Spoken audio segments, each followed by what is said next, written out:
Hi there, Peter again from the RSprint support team. In the next few videos, I will guide you through the Phits Design Wizard.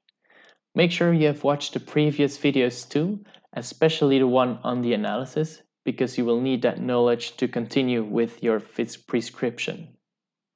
Also, it could be helpful having the demo orthotics nearby, because they include all the design parameters I will discuss today.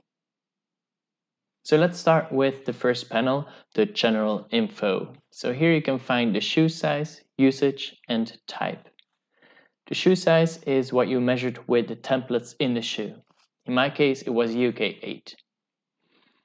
There are three options for usage: daily use, sports, and safety. When you select daily use, you get three different types: comfort, narrow, and wide.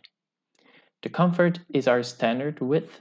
The narrow type is a bit more narrow, and this works well with dress shoes. And then the wide type is a bit wider, especially in the heel cup. For sports, we have a few more types: running, cycling, soccer, golf, and ski. And for the safety orthotics, we have the three widths again. Have a look at the product portfolio or Phits expert guide to find out the difference between all these types.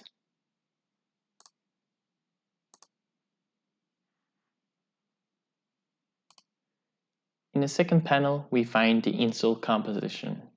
And before we dive deeper, let me point out the difference between suggested design parameters, the ones with a blue title, and then a normal design parameter, which requires your input. So the first design parameter is the top cover assembly. Here we have four options. Assembled full length means that we glue the top cover to the printed base. Assembled 3/4 length means that we grind the top cover to the length of the printed base.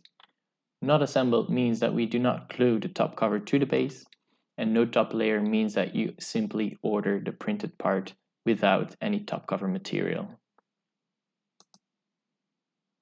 The thickness is suggested as 3 millimeters because we chose the daily use.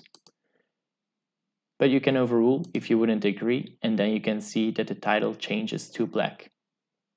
So if you think you could need more shock absorption, you could go with 6 millimeters instead of 3. But let's go back to 3. And then the hardness is suggested based on the patient's weight. It's suggested as EVA material in short 30 if the patient weighs less than 70 kilos, as short 35 for a patient between 70 and 80 kilos, and short 40 is suggested if the patient weighs over 80 kilos.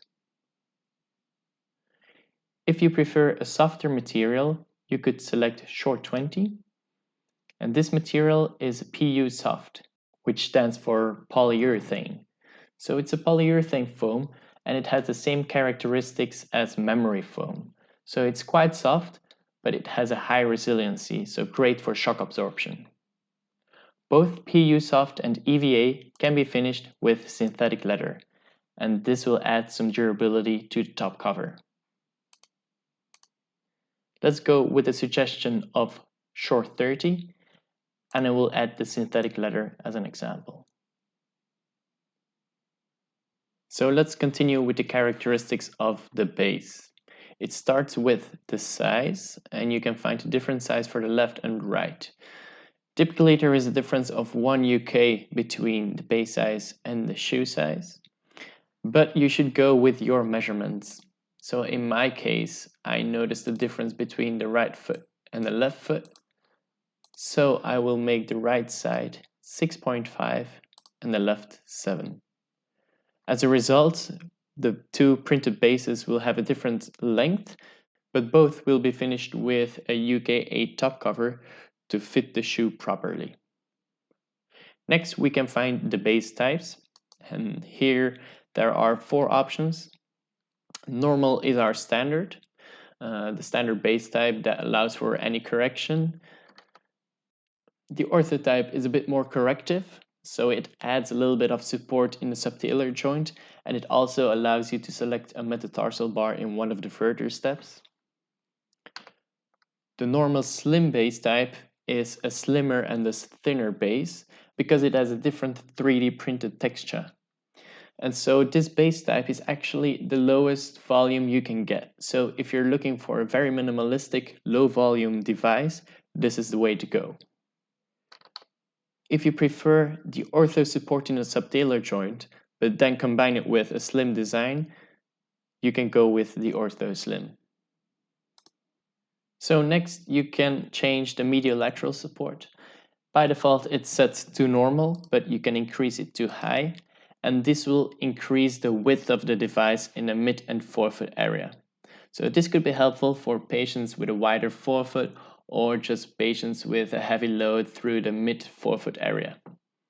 One thing to keep in mind is that the ortho base type, in combination with the high medial lateral support, could be quite corrective. So I would either go with the normal base type and high medial lateral support, or the ortho base type with the normal medial lateral support.